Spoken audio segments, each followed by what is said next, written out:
교회가 시작되게 된 배경은 사도행전 1장에 예수 그리스도의 부활 사건 이후의 승천, 그리고 그분의 재림의 약속을 믿는, 그래서 어떤 측면에서는 교회는 재림하실 예수를 기다리는 공동체입니다.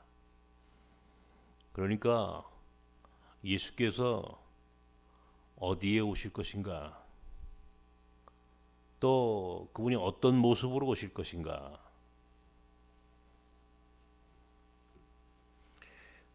그것을 하나님의 말씀을 통하여 미리 예측하고 그분이 오실 시간, 그 공간의 의미를 우리의 삶의 현실 속에서 깨닫고 그 자리에, 예수님이 오실 그 자리에 정확히 기다리는, 그것이 온전한 교회이고 믿는 자들의 태도입니다. 그러니까 예수는 어디에 오실 것인가? 예수는 언제 오실 것인가? 어떤 모습으로 오실 것인가? 이게 늘 우리에게는 가장 중요한 고민이고, 또 그 비밀을 아는 자가 마지막 하나님 나라에 들어갈 수 있는 은총을 누리겠죠. 마태복음 25장은 마지막 때에 우리 주님이 우리에게 오실 그 모습, 그래서 우리가 주님이 오실 때까지 어디에 머물러야 하는지, 소위 우리 존재의 자리가 어디인지를 가르쳐 주시는 말씀입니다. 하나님은 어떻게 우리 인간과 대면하실까? 우리 인간은 하나님을 어떤 과정을 통하여 하나님을 만나고, 그리고 하나님의 아들, 그분은 인간 세상에 어떻게 오셨을까? 그리고 우리는 그분의 재림을 어떤 모습 속에서 그리고 기다려야 하는가? 그렇다면 오늘 우리 존재의 자리, 교회가 서 있어야 할 자리는 어디인가? 우리 믿는 사람들의 삶의 태도는 어떤 것인가? 대충 이런 것들이 이제는 웬만큼 정리가 되는 것이죠. 오늘 마태복음 25장에 예수께서는 마지막 때에 우리 믿는 사람들을 양과 염소로 나눈다고 했습니다. 양은 오른편에, 염소는 왼편에. 제가 오늘 이 마태복음 25장의 본문은 거의 대림절 기간이라고 한다면 매년 한 번 정도는 꼭 여러분과 함께 묵상하는 본문입니다. 그래서 우리 교인들은 대체로 이 마태복음 25장에 있는 말씀을 그래도 제대로 이해하고 있는 교인들이라고 저는 생각을 합니다. 왜냐하면 어떤 측면에서 이 나섬 공동체의 근거가 되는 말씀이기도 하기 때문에 그렇다는 것이죠. 오늘 제가 나그네가 예수다, 이런 표현을 오늘 제목을 잡은 이유도 아마 여러분들은 아마 대충 느끼실 겁니다.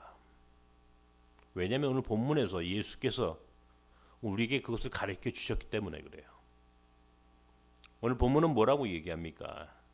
양의 자리에 있을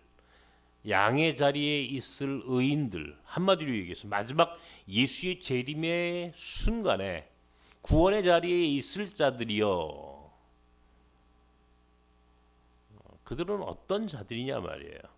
내가 주일 때, 목마를 때, 헐벗었을 때, 내가 병들고 옥에 갇히고, 그리고 내가 나그네 되었을 때 너희가 나를 돌보았고 마시게 하였고 먹을 것을 주었고 돌아보았고 영접하였고.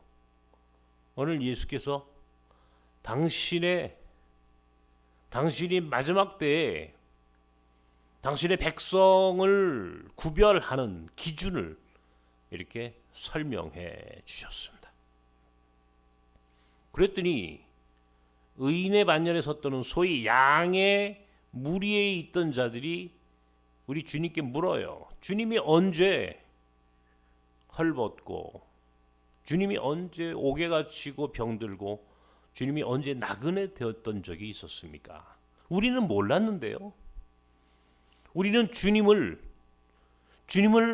영접한 적이 없었는데요. 언제 그런 일이 있었죠? 그랬더니 오늘 25장 40절에 예수께서 여기 지극히 작은 자에게 한 것이 곧 나에게 한 것이다. 여기 지극히 작은 자가 나다. 한마디로 얘기해서 작은 자가 예수다.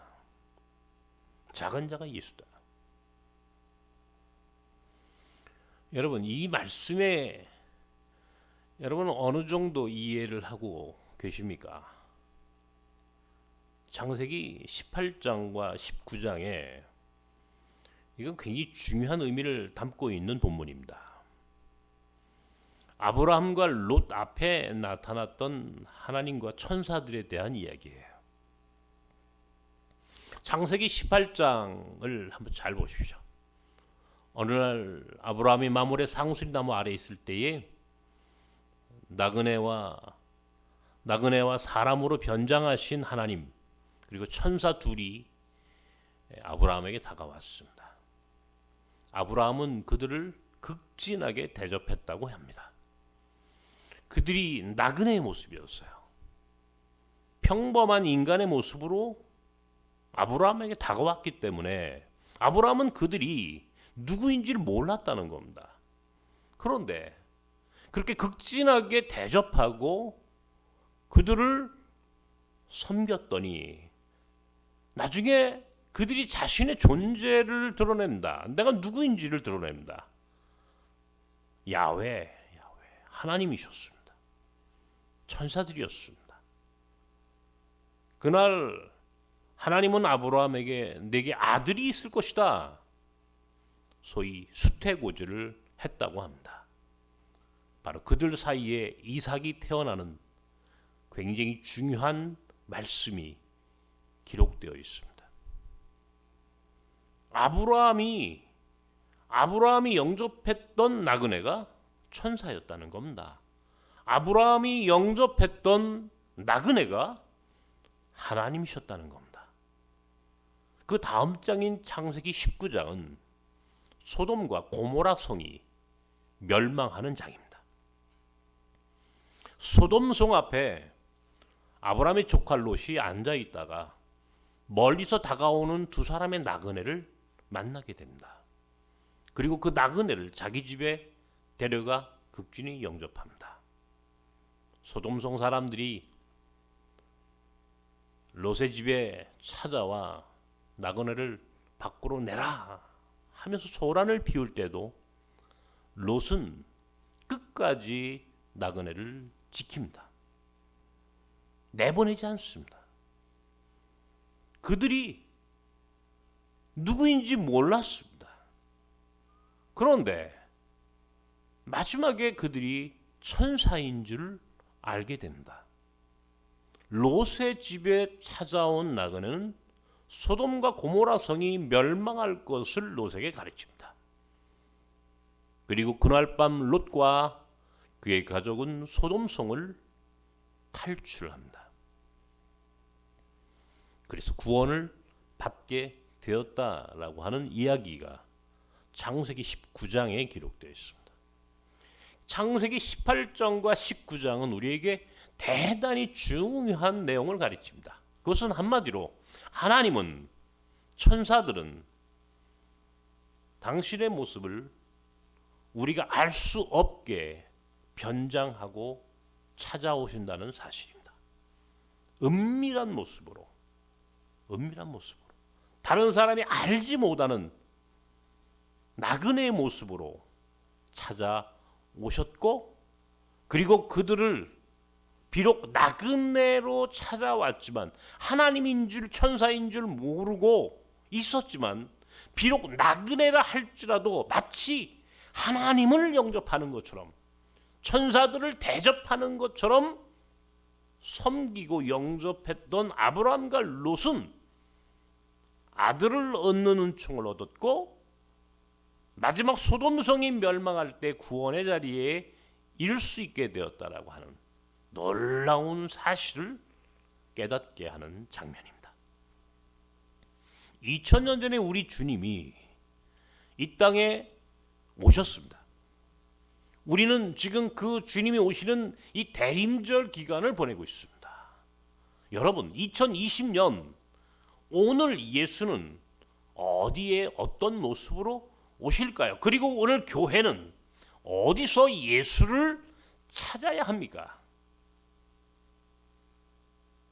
2000년 전에 오셨던 예수님의 모습을 상상해 보십시오.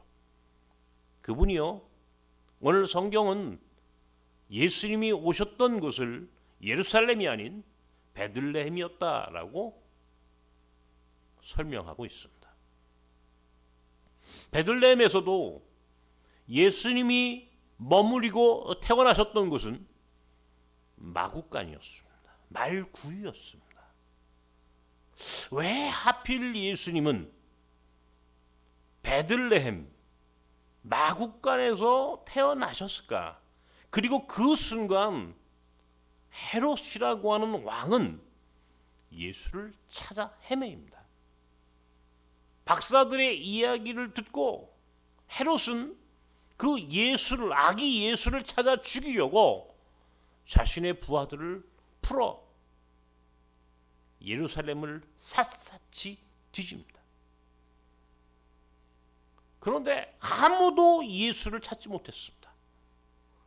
아무도 예수 그리스도가, 아기 예수가 어디에 태어나셨는지를 모릅니다.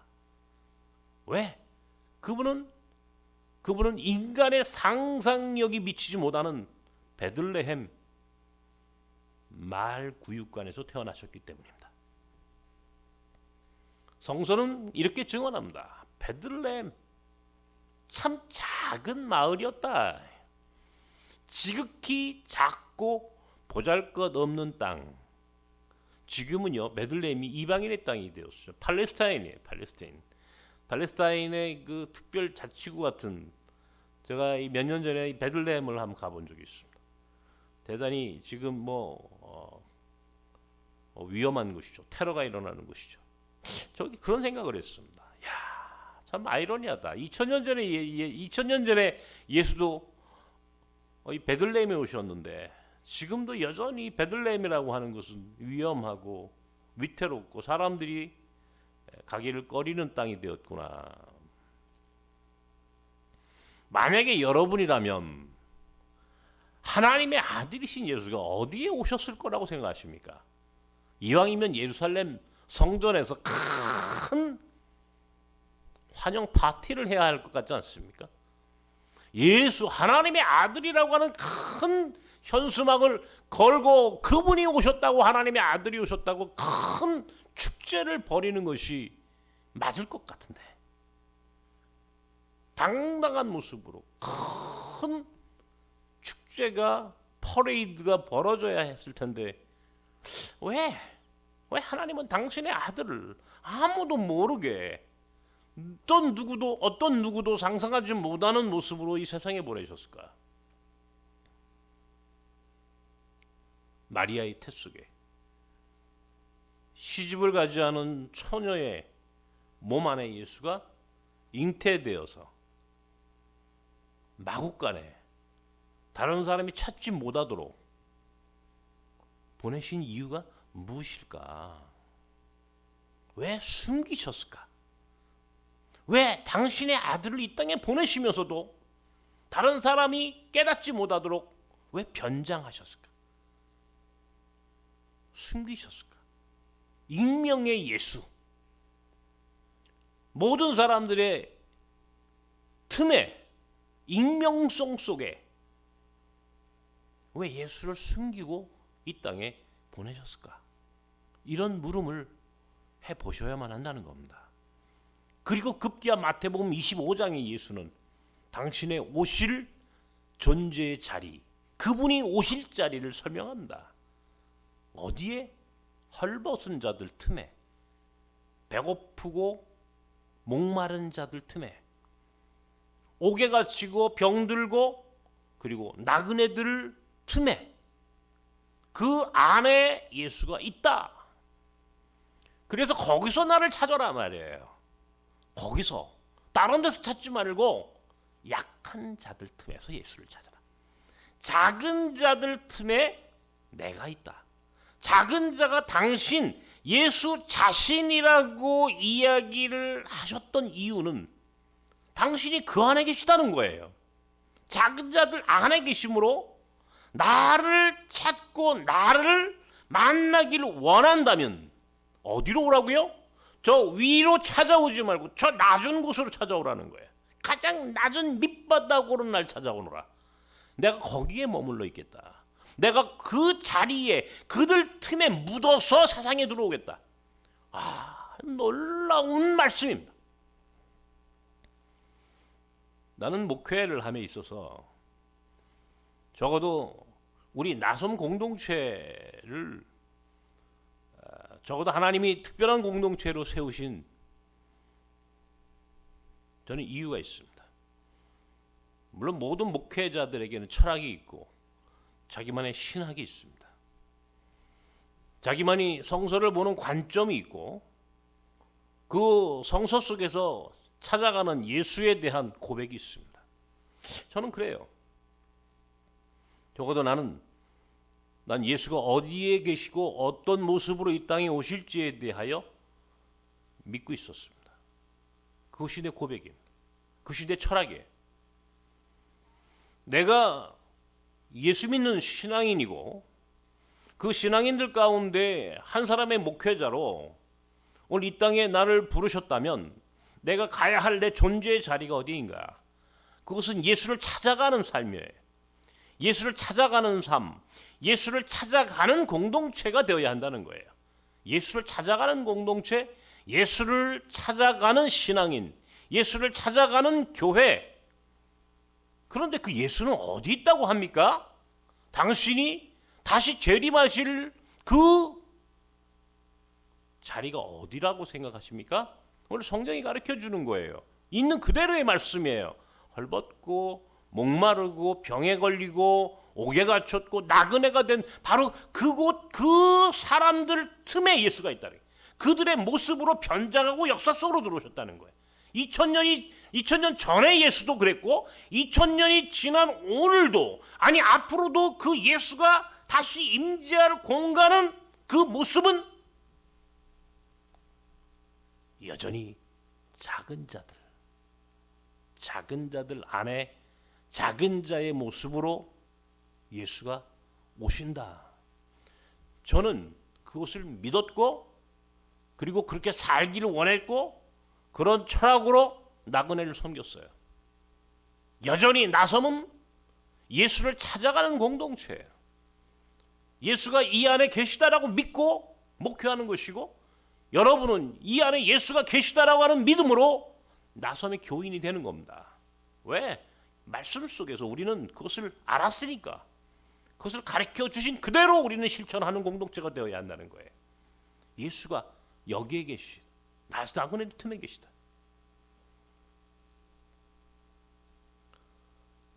몽골학교가 시작된 지 정확하게 21년이 되었습니다. 1999년 12월에 처음 몽골 학교를 제가 8명의 몽골 아이들을 데리고 시작을 했습니다. 그 당시에 IMF 외환 위기가 여러분도 아시다시피 이 대한민국 온 세상을 덮어버렸습니다. 최대의 위기였습니다. 오늘 이 코로나의 위기, 아마 지금 이 코로나의 그 어려움과 거의 비견될 만큼의 위기가 대한민국에 당시에 있었습니다.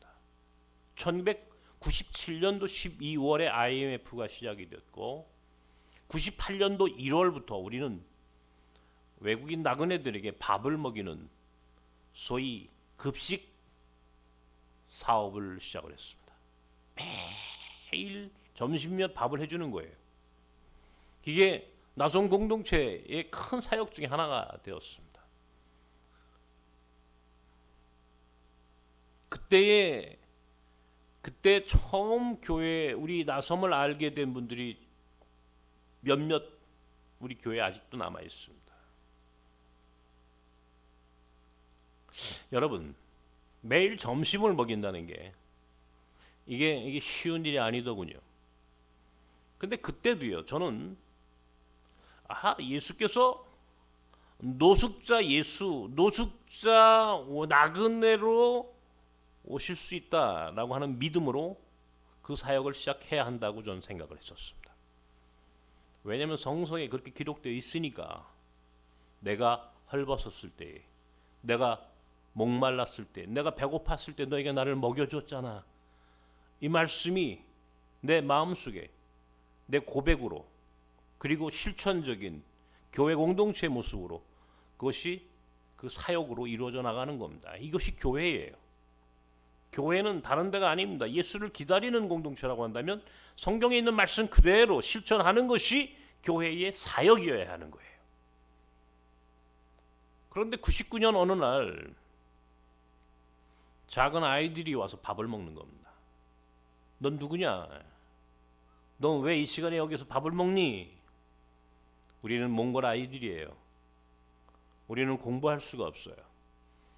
우리는 지금 부모님들이 공장에 가가지고 밥을 먹을 곳이 없어요. 배가 고파요. 목사님, 여기서 밥을 먹게 해주세요. 그 이야기를 듣는 순간, 예수가 오셨구나. 예수께서 몽골 아이들의 모습으로 변장하시고 배고파 힘들어하는 아이들의 모습으로 우리 나섬에 오셨구나 라고 생각했습니다. 그런 신앙 고백으로 시작한 학교가 몽골 학교입니다. 오늘 몽골 학교가 300명이 넘는 학교가 되었습니다.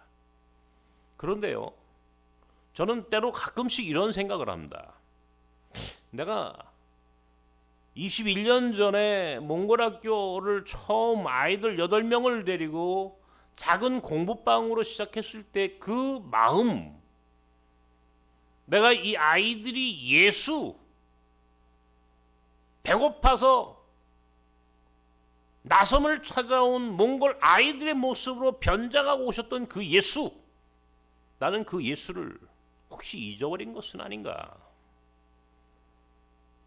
나는 혹시 그 예수를 그렇게 그런 모습으로 오셨을 것이라고 가르쳐 주셨던 그 말씀을 잃어버린 것은 아닌가? 종종 저 자신을 돌아보면서 오늘도 몽골 학교를 또 운영하고 아이들을 만납니다. 나는 오늘 우리 공동체 안에 있는 특별히 몽골 학교의 스태프들, 교사들 모두에게 사실은 이 말씀이 학교를 운영하는 모든 이들에게, 우리 교사들, 특별히 어려운 곳에서 함께 더불어 사역하는 모든 동역자들에게 이 말씀을 다시 한번 읽게 하고 싶습니다. 오늘 우리가 만나는 아이들은 예수다. 우리가 만나는 비록 세상 사람들이 주목하지 않는 작은 아이들이지만 그 아이들 속에 예수가 숨어 계셔. 그렇다면 우리는 아이들을 예수를 섬기듯 섬겨야 하는 거예요. 이 마음을 결코 잊지 않고 사역할 수 있어야 합니다. 만약에 그 마음을 잃어버렸다면 우리는 타락한 거예요. 그것이 본질이어야 합니다. 외국인, 나그네, 왜 하필 나그네여야 합니까? 여러분, 저도요, 이게 여러분 어떤 분들은 제가 목사님은 참 훌륭하세요. 천만의 말씀, 훌륭하지 않습니다. 지극히 세속적이고 지극히 인간적인 사람이에요. 저 역시 이 세상 사람들이 가지고 있는 욕망이 있습니다. 이왕이면 큰 목회하고 싶고요.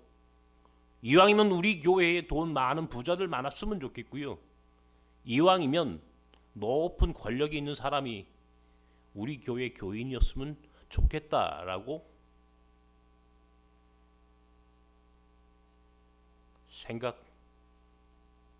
생각했겠죠.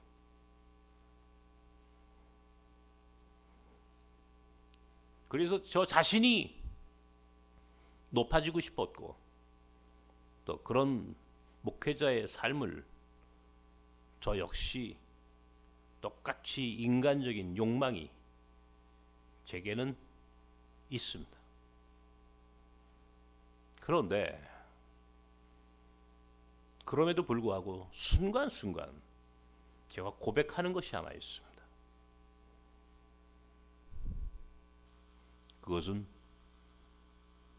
오늘 예수가 오신다면 어디에 어떤 모습으로 오실까라고 하는 물음이고 그 물음에 대한 예수의 가르침입니다. 오늘 본문이 바로 그 깨우침을 제게 순간순간 알려주는 지침서입니다. 내가 헐벗었을 때에, 내가 목마르고 내가 옥에가 치고 병들고 내가 나그네 되었을 때에 너희가 나를 돌보았고 먹여줬고 영접했다.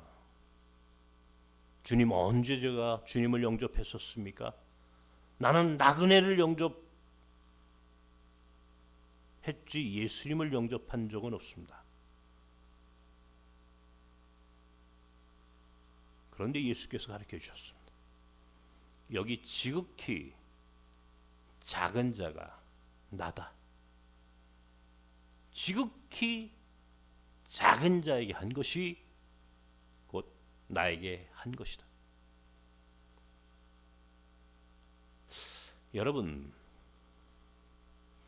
교회는 예수가 어디에 오실지를 기다리는 공동체여야 합니다. 그분이 어떤 모습으로 이 세상에 다시 재림하실지를 가르쳐 주신 그대로 그 자리에, 그것이 교회가 존재해야 할 자리에, 그곳이 교회가 머물러 있어야 할 자리에, 그렇다면 성경이 가르쳐 준 대로 교회는 가난하고 힘없고 배고프고 나그네 된 자들, 병들고 옥에 갇히고 소위 이 세상에서 가장 작은 자들이 있는 곳이 교회가 존재해야 할 자리. 여러분, 그렇지 않습니까? 성경에 있는 말씀 그대로 오늘 교회가, 오늘 우리 나섬이 존재해야 할 자리는 어디여야 합니까? 이 물음을 제게 물어보는 겁니다. 나도 부자가 좋고 권력이 좋고 이 세상의 명예가 좋은 똑같은 너무나 인간적이고 세속적인 그런 목회자이지만 그럼에도 불구하고 내게는 본질적으로 이 고백이 있었고 이 고백 위에 나섬이라고 하는 공동체가 존재했던 겁니다. 이것이 이제 목회 철학이고 제가 살아가야 할 제 운명입니다.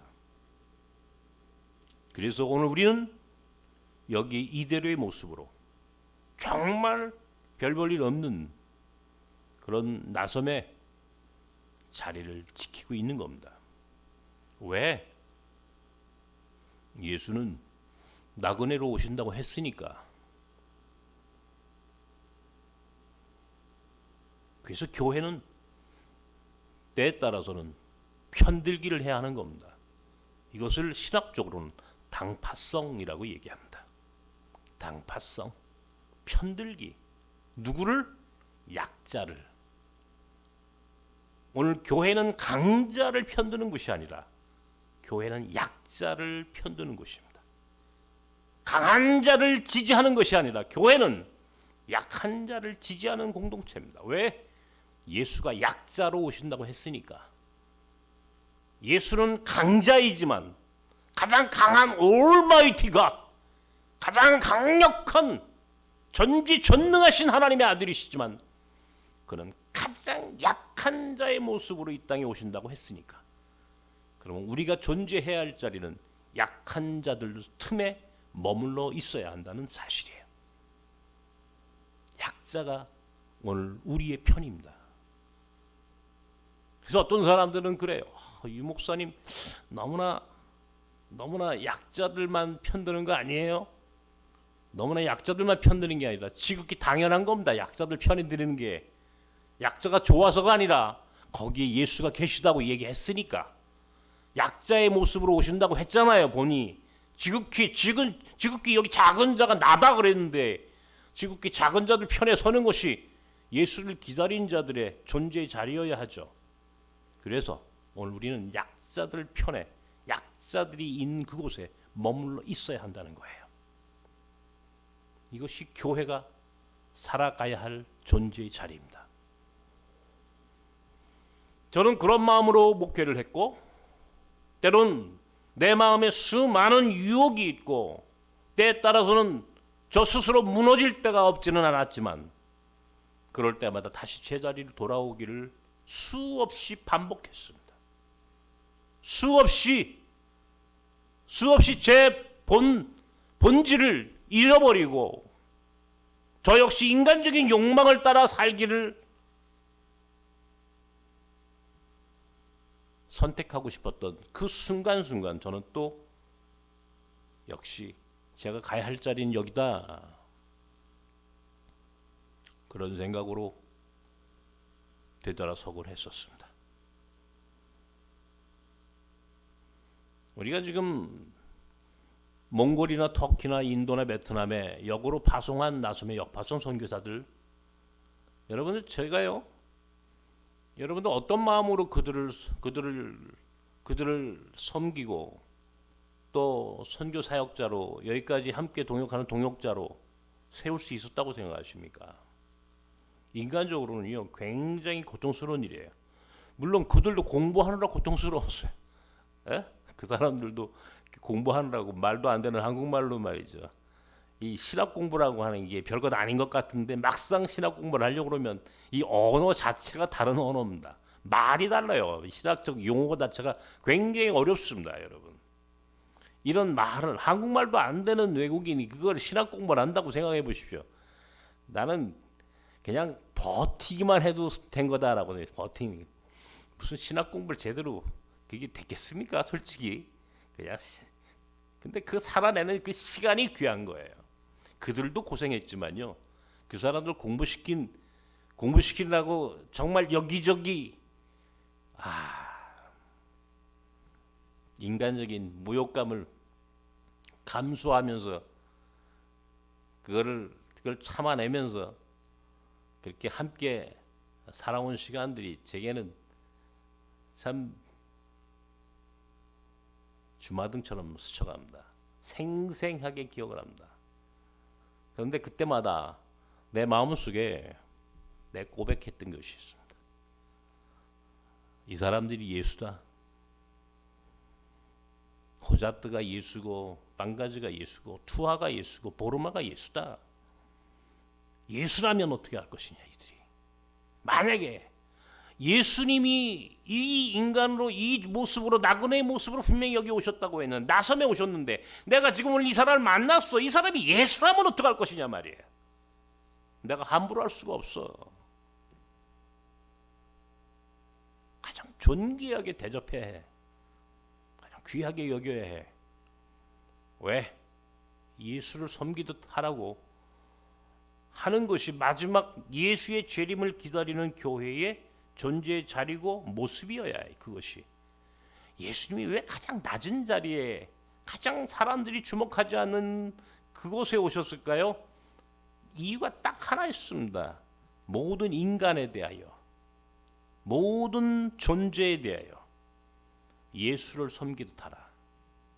특별히 작고 낮고 힘없고 가장 별 볼 없는 헐벗고 굶주리고 나그네 되었고 병들고 옥에 갇혔다 하더라도 다른 사람은 다 손가락질 한다 하더라도 우리는 그들을 예수님처럼 섬겨라. 내가 그 안에 있다 말이야. 그 안에 내가 있다. 너희들 안에 내가 있다. 내가 여러분들 우리 나섬의 교인들을요. 적어도 나는 여러분들이 예수라고 생각합니다. 나는 나섬 교인들을 예수님처럼 생각하고 섬기고 싶습니다. 물론 제 능력이 부족하고 제가 여전히 그 부분에 대해서 게으르고 태만한 부분은 있습니다. 그러나 제 마음은 나는 여러분이 내게는 예수님입니다. 다시 오실 예수님이에요. 여러분 스스로, 여러분 자신이 우리 안에 있는 모든 사람들을, 모든 인간에 대하여 예수님이라고 생각해 보십시오. 이 세상이 하나님의 나라가 되는 거예요. 이래서 하나님이 가장 낮은 곳으로 당신의 아들을 보내신 겁니다. 왜? 모두가 서로 사랑하고 예수님을 섬기듯 하나님의 아들을 영접하듯 그런 마음으로 우리가 함께 그렇게 살아보라는 겁니다. 그것이 교회고 그것이 하나님 나라의 모델이 되는 거예요. 여기가 모델이 돼야 돼. 그래서 예수는 나그네의 모습으로 오시는 거야. 낮은 자의 모습으로 오시는 거야.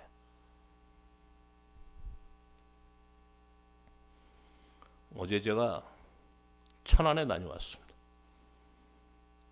천안에 있는 어느 교회에 선교 세미나가 있어서 코로나 상황에 참 천안까지 갔다 올려니 마음이 조금 불편하더군요. 그런데 거기는 또 서울과는 달라요. 거기 사람들이 또 그렇게 걱정거리가 없더라고. 역시 충청도 사람들이. 그런데 그 얘기를 하려고 하는 게 아니라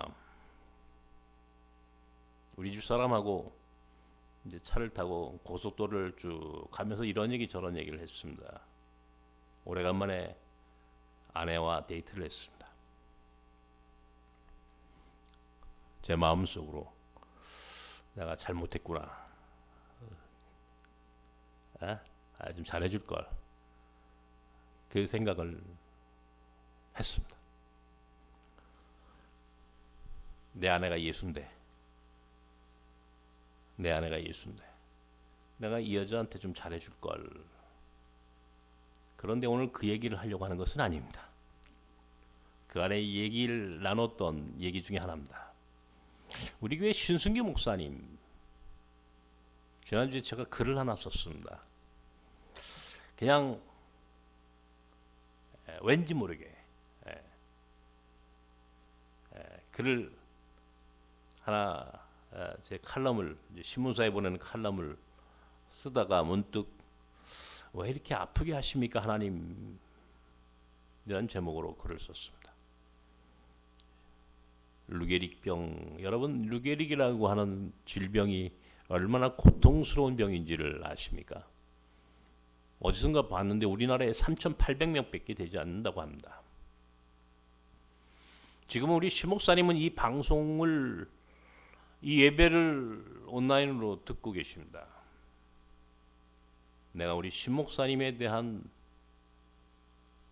나의 보낸 편지에 대하여 내가 이 시간 답변해 주려고 오늘 제가 일부러 이 설교 시간에 우리 시 목사 얘기를 합니다. 내게 편지를 보냈더군요.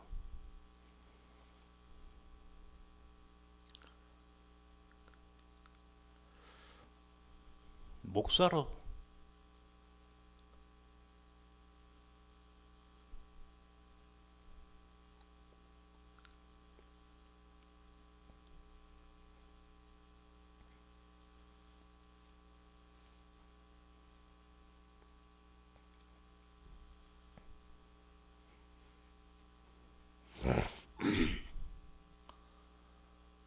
목회자로 살다가 또 생각지도 않게 루게릭에 3,800명밖에 걸리지 않는다는 루게릭에, 그래서 그 고통스러운 시간을 살아야 하는 나섬의 목사입니다. 그리고 우리 나섬교회 부목사입니다. 우리 안에 많은 목사들이 있습니다. 목회자들이 많죠. 그런데 이제는 목사님, 이젠 저를 내려놓으십시오.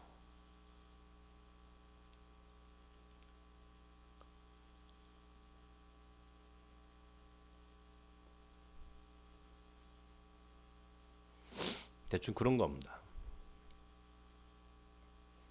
근데요, 저는 제 아내에게 얘기하지 않고 오늘 이 얘기를 하는 겁니다. 어저께 이 얘기를 하다가 제가 우리 집사람한테도 물었으면 어떻게 할까? 우리 모두는 우리 집사람하고 저는 어저께 천안을 오고 가면서 그 얘기를 했지만 답을 얻지 못했습니다. 그러나 사실은 저는 답을 얻었습니다.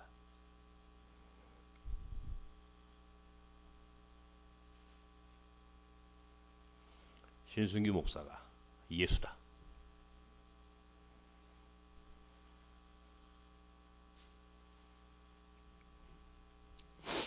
오늘 예수께서 오늘 마태복음 25장에 당신이 친히 우리에게 가르쳐 주신 말씀 속에 답이 있습니다. 내가 병들었을 때에 너희가 나를 돌아보았다. 내가 병들었을 때에 너희가 나를 돌아보았으므로 내가 너희를 양으로 세우리라. 의인으로 마지막 때에 당신의 편에 세워주시겠다고 약속하셨습니다. 지극히 작은 자에게 한 것이 나에게 한 것이다. 그 말이 진리라면 신순규 목사는 예수, 오늘 나섬에 찾아온 변장하신 하나님의 아들입니다. 그런 마음으로 오늘 우리는 신 목사와 함께 가야 합니다.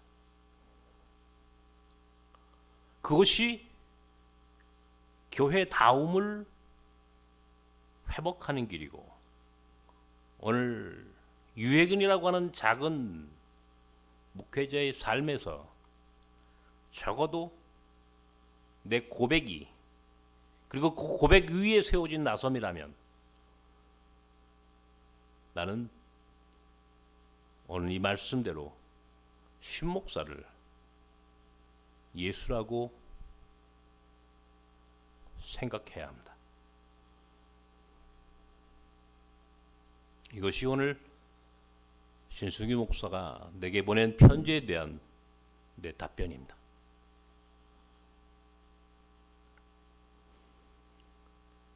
오늘 우리는 대림절 기간을 보내고 있습니다.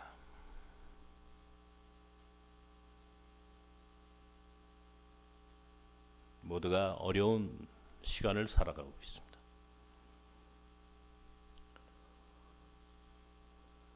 이때 우리 교회가 있어야 할 자리가 어디여야 합니까?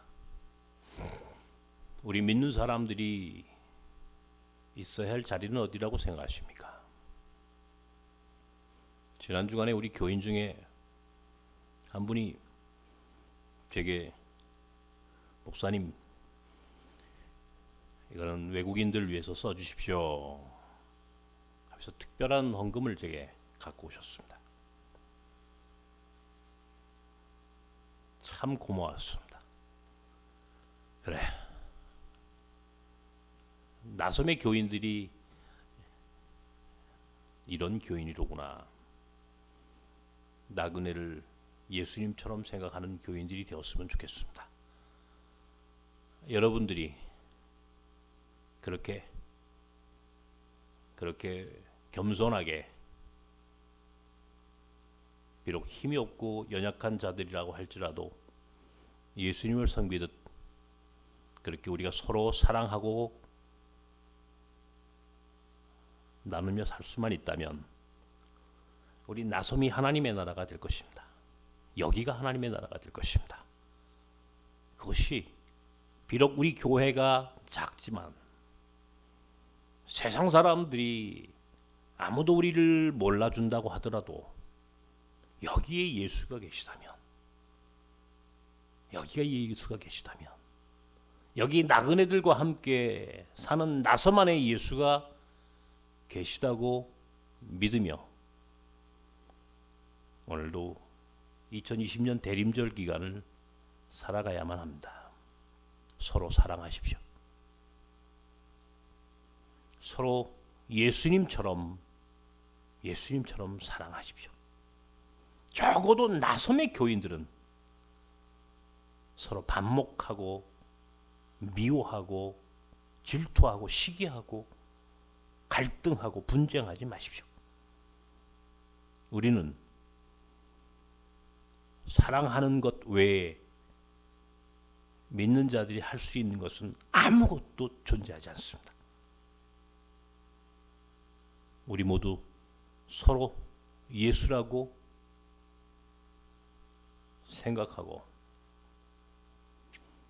서로 예수님처럼 대접하고 사랑하며, 특별히 우리 안에 있는 우리 몽골학교 아이들, 또 나섬의 소중한 지체들 모두를 그런 마음으로 섬길 수만 있다면 우리가 참 잘 사는 것입니다. 그렇게 살아가고 그런 마음으로 대림절을 보내는 여러분 모두가 되기를 주님의 이름으로 축원합니다. 기도합시다.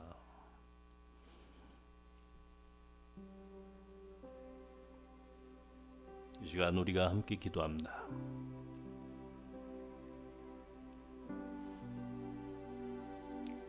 지극히 작은 자에게 한 것이 곧 나에게 한 것이다.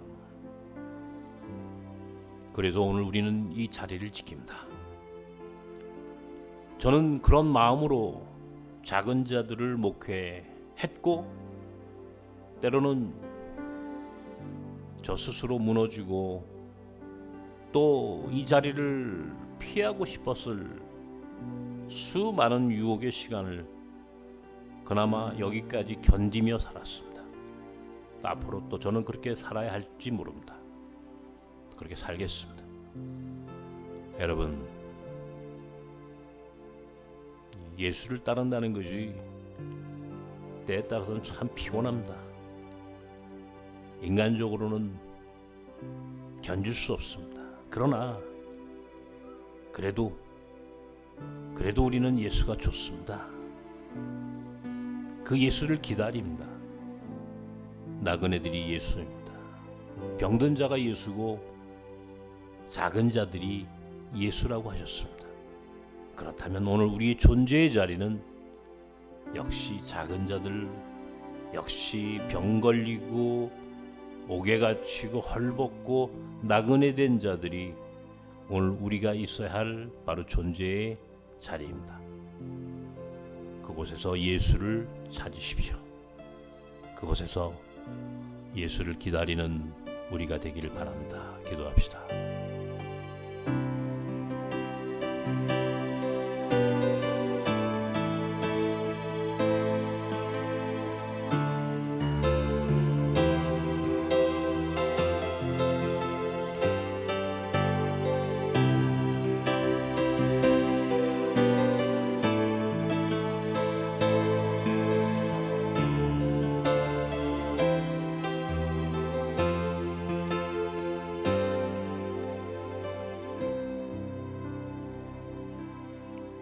우리 가운데 오신 하나님의 아들 예수 그리스도시여, 2000년 전에도 당신은 지극히 작은 고을 베들레헴에 아무도 가지 않는 더럽고 냄새나는 마구간에 오셨습니다. 오늘 다시 예수를 기다리는 교회가, 우리 믿는 자들이 존재해야 할 자리는 어디입니까? 우리는 누구와 함께 당신을 기다려야 합니까? 여전히 헐벗고 굶주린, 병 걸리고 옥에 갇히고 나그네가 된 지극히 작은 자의 모습으로 오시겠다는 주님을 기다리는 나섬이 되게 하여 주시옵소서. 그렇게 겸손하게, 그렇게 빈 마음으로 끝까지 주님이 오실 자리를 지키는 오늘 우리가 되게 하여 주옵소서. 이제는 우리 주 예수 그리스도의 크신 은혜와 하나님의 사랑과 성령님의 교통하심과 역사하심이 우리 주님 오실 그 자리를 끝까지 지키며 그렇게 예수의 재림을 목말라 사모하는 사랑하는 나섬 사람들 가운데 이제 영원까지 함께 하시길 간절히 축원하옵나이다. 아멘.